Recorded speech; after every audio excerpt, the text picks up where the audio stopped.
പക്ഷേ അജിത് ഡോവലിന് ഒരു ചെറിയ കുഴപ്പമുണ്ട്. BLM കേരള, തമിഴ്നാട്, പോണ്ടിച്ചേരി രാജ്യസുരക്ഷയ്ക്കായി ചെയ്യുന്നത് അതീവ രഹസ്യമായി ചെയ്യണം എന്നത് തന്നെയാണ് അദ്ദേഹത്തിന്റെ നിലപാട്. പാകിസ്ഥാനിലെ ഭീകരർ ഒന്നൊഴിയാതെ അജ്ഞാത കരങ്ങളാൽ ചത്തുവീണപ്പോൾ പാകിസ്ഥാൻ തുടങ്ങിയ കരച്ചിൽ അജിത് ഡോവലിനെ അലോസരപ്പെടുത്തിയത് കുറച്ചൊന്നുമല്ല.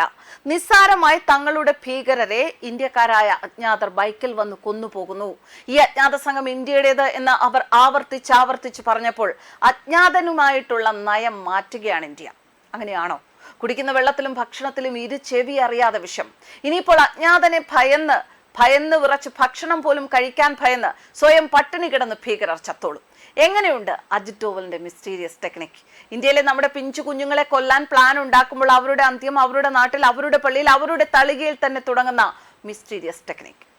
ഭാസ്കരൻ നായർ അച്ഛൻ, അദ്ദേഹം ഒരു മുൻ സൈനികനാണ്. അദ്ദേഹത്തിന് എപ്പോഴും ഇത്തരം വിഷയങ്ങളിൽ വളരെ ശക്തമായ പ്രതികരണ ശൈലിയാണുള്ളത്. പലപ്പോഴും അദ്ദേഹത്തിന്റെ ഫേസ്ബുക്ക് പോസ്റ്റിൽ രാജ്യസുരക്ഷയെക്കുറിച്ചും അതുപോലെ തന്നെ ഇത്തരം ഭീകരരുടെ ആക്രമണങ്ങളെക്കുറിച്ചും ഒക്കെ പറയുമ്പോൾ വളരെ ശക്തമായ കടുത്ത ഭാഷയും നിലപാടും തന്നെയാണ് അദ്ദേഹം ഉപയോഗിക്കാറുള്ളത്. ഇത്തവണയും ലഷ്കർ ഇ തോയ്ബയുടെ മുതിർന്ന കമാൻഡറായ ഖാരി സയ്യിദ് അബ്ദുൾ അസീസ് മരിച്ചു വീണു എന്ന വാർത്ത പറയുമ്പോൾ അദ്ദേഹം വളരെ ശക്തമായ ഭാഷയിൽ തന്നെ പ്രതികരിച്ചിരിക്കുകയാണ്.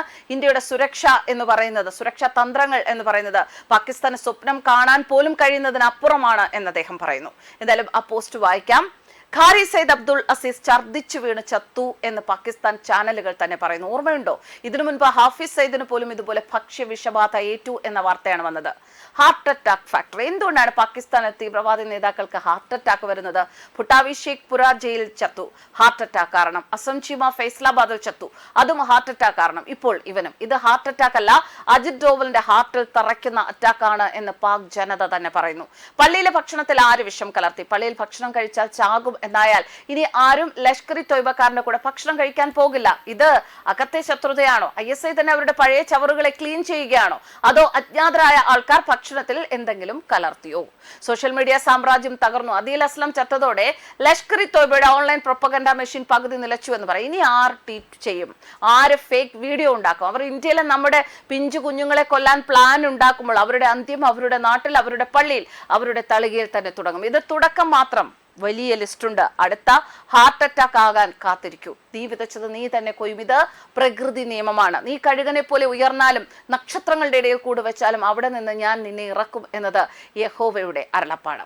ശരിക്കും അജ്ഞാതന് പിന്നിൽ ആരാണ് എന്നത് ഒരിക്കലും ആർക്കും വ്യക്തമായിട്ട് വിവരങ്ങളില്ലാത്ത, അല്ലെങ്കിൽ അത് വസ്തുതാപരമായ ഒരു തെളിവുകളും ഇല്ലാത്ത ഒരു കാര്യം തന്നെയാണ്. അജ്ഞാതന് പിന്നിൽ ഇന്ത്യയാണെന്ന ആരോപണങ്ങൾ ഉയരുമ്പോഴും ഇന്ത്യ പലപ്പോഴും അത് നിഷേധിച്ചിട്ടുണ്ട്. പക്ഷെ തുടർച്ചയായി അജ്ഞാതകരങ്ങളാൽ പാകിസ്ഥാനിൽ നിന്ന് പോകേണ്ടവർ, മോസ്റ്റ് വാണ്ടഡ് ക്രിമിനലുകൾ ഒന്നൊഴിയാതെ ചത്തൊടുങ്ങുന്നു എന്ന് പറയുമ്പോൾ ഒരു പക്ഷേ ഇന്ത്യയെ സഹായിക്കുന്ന ഒരു അജ്ഞാത സംഘം പ്രവർത്തിക്കുന്നു എന്ന് തന്നെ മനസ്സിലാക്കാം. അതോ ഇതും അജിത് ഡോവൽ എന്ന ചാരപ്രമുഖന്റെ മിസ്റ്റീരിയസ് ടെക്നിക്കാണോ എന്നതും ഒക്കെ പൊതുസമൂഹത്തിൽ പലപ്പോഴും ചർച്ചയാകുന്ന, രാജ്യസുരക്ഷയുമായി ബന്ധപ്പെട്ട ചർച്ചകളിലൊക്കെ പൊതുസമൂഹത്തിൽ ചർച്ചയാകുന്ന വിഷയങ്ങളാണ്. എന്തായാലും ചർച്ചയ്ക്കുള്ള വിഷയങ്ങൾ, അല്ലെങ്കിൽ സംശയം ഉത്തരം കിട്ടാത്ത വിഷയങ്ങൾ അങ്ങനെ ചോദ്യങ്ങളായി തന്നെ തുടരട്ടെ. പക്ഷേ അജ്ഞാതനെ തകർക്കാനുള്ള കരങ്ങൾ അത് ഇടമുറിയാതെ പണിയെടുത്തുകൊണ്ടിരിക്കുന്നു എന്നതാണ് വസ്തുത.